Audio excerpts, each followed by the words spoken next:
There is a version of you that only exists when your energy is intact.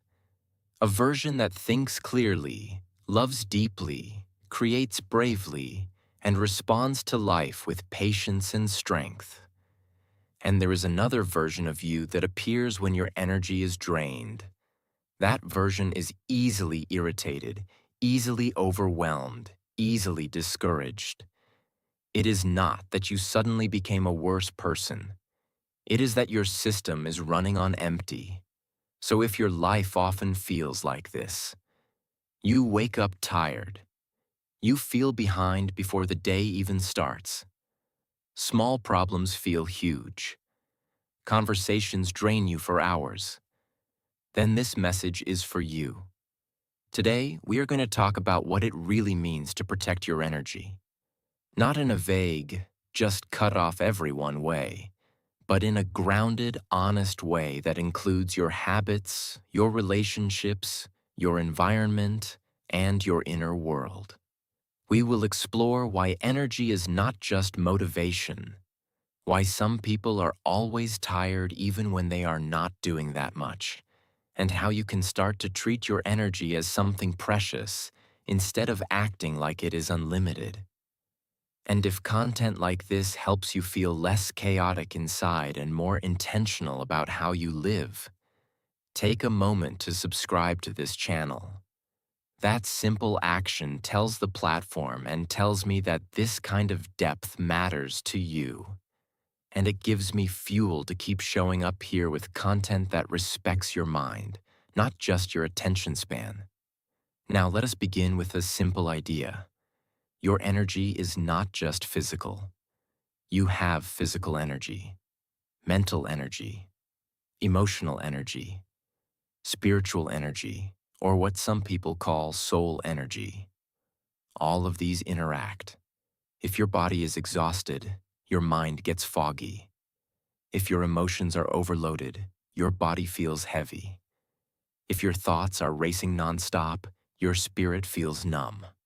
So when we say protect your energy, we are talking about protecting the overall vitality of your system, the part of you that allows you to show up fully for your life. The first problem is that most of us were never taught to manage our energy. We were taught to manage our time. We fill calendars. We make to-do lists.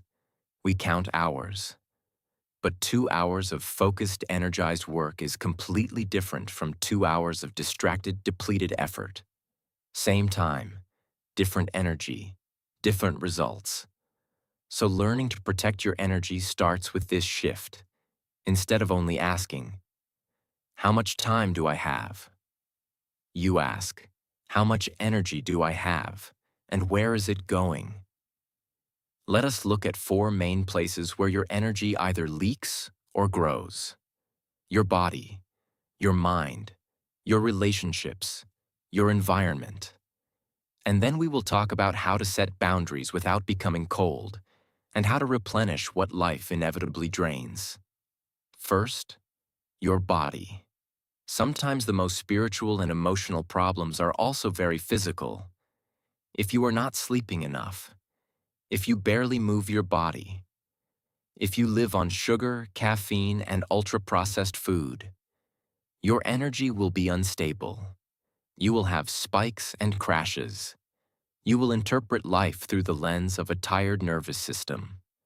A simple disagreement feels like an attack. A small delay feels like a disaster. Because your body is already at capacity. Protecting your energy at the physical level does not require perfection. It means you start treating the basics as non-negotiable care, not as luxuries. Sleep is not a reward you give yourself after you have earned it. It is a foundation. Moving your body is not about having a perfect physique. It is about keeping your system from calcifying into constant exhaustion.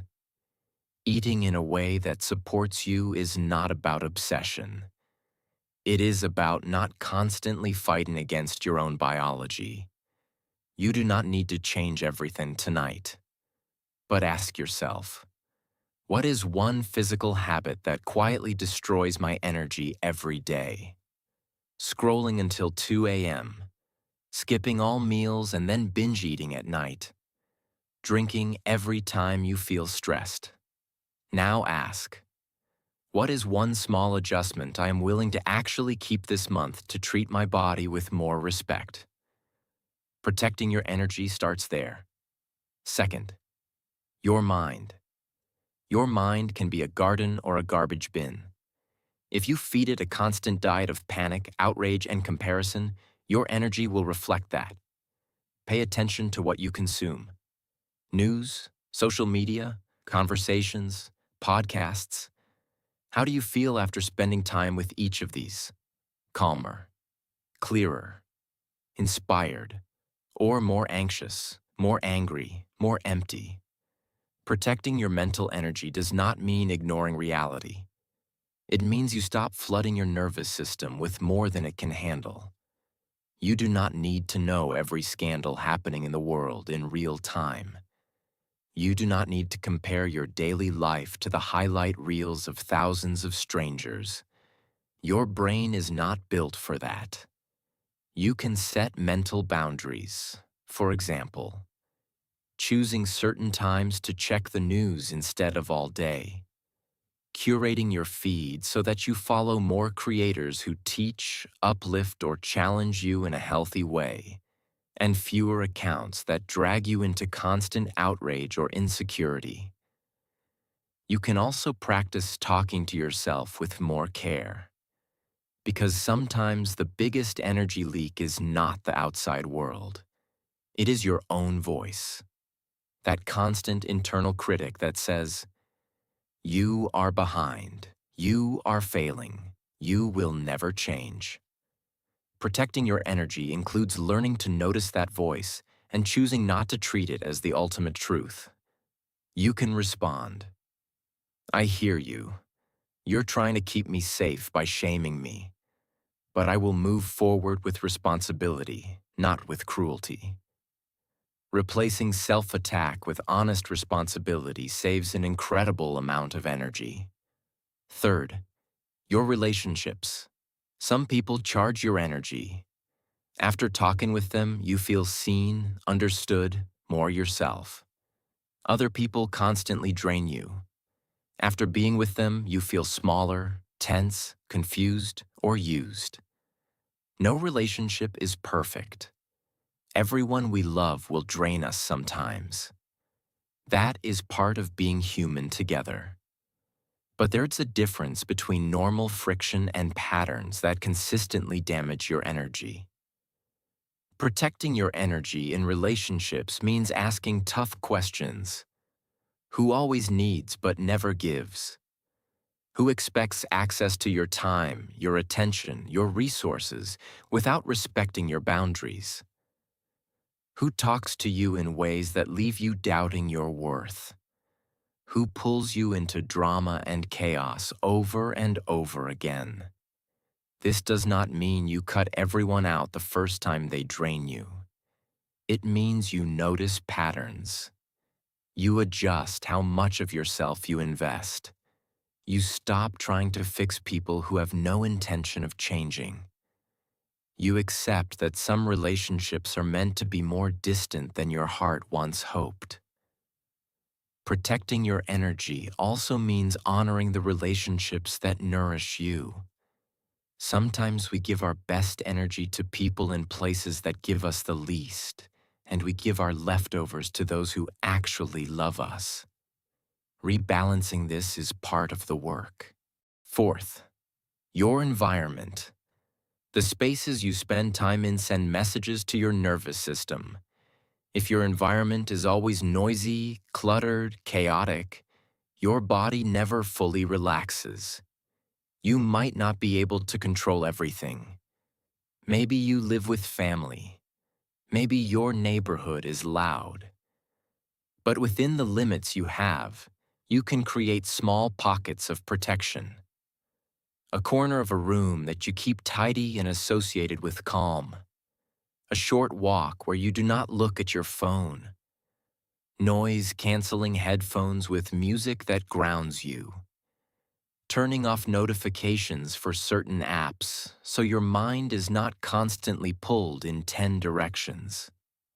Protecting your energy through your environment is about sending your body and mind more signals of safety so they do not stay stuck in survival mode all the time. Now let us talk about boundaries. You cannot protect your energy without boundaries. But many people hear the word boundary and imagine coldness, walls, and distance. Healthy boundaries are not about punishing others. They're about clarifying what you can offer without destroying yourself. A boundary might sound like, I cannot respond to messages at all hours anymore. I will answer during these times. Or, I cannot lend you money again. I care about you, but I am also responsible for my own stability. Or, I am not available for conversations where you insult me. If that continues, I will end the call. At first, setting boundaries may feel selfish, especially if you were raised to always prioritize others over yourself. But here is the truth. When you consistently betray your own limits, you do not become more loving. You become resentful, burnt out, and emotionally distant. Protecting your energy with boundaries allows you to give from a more honest, sustainable place. Sometimes the person who needs the boundary most is you. You might need to set boundaries with your own impulses. The part of you that says yes to every invitation. The part of you that stays online when you know you need to sleep. The part of you that volunteers for every responsibility because you are afraid of being seen as lazy or unhelpful. You can tell yourself, we are not doing that anymore. I will disappoint some people before I destroy myself. This is not cruelty. It is self-respect. Now, even if you protect your energy well, life will still drain you. Hard weeks, health issues, family crises, financial stress. You cannot avoid all of that. So protecting your energy also means learning how to replenish it. Not just through numbing, but through real restoration. Numbing is what we do to escape. Scrolling for hours, drinking, overeating, binge watching without resting. Restoration is what we do to actually recover. Sleeping, moving our bodies gently, spending time in nature, creative expression, prayer or meditation, silence. Both give a kind of relief, but only one returns energy to your system. So you can ask, what activities in my life actually leave me feeling more grounded, more alive, more centered, even if they take some effort to start? Do more of those. Gently. Consistently. Protecting your energy is not about living a life with zero demands. That is not real life. It is about living a life where your energy is invested in what matters and not constantly wasted on what does not. As we move toward a close, bring this reflection back to you. Think of today, or this week. Where did your energy go? To your work, to your phone, to worrying, to caring for others, to overthinking. Did that distribution reflect what you actually value? Or did you pour your best energy into things that will not matter in 5 years, while giving almost nothing to your health, your growth, your dreams? This is not about shame. It is about awareness. Because what you are aware of, you can begin to change. Protect your energy. Not because you are fragile, but because your energy is the power through which everything in your life is created. Your relationships, your work, your art, your healing.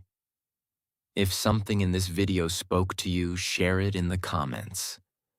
What is one change you feel called to make to protect your energy more honestly?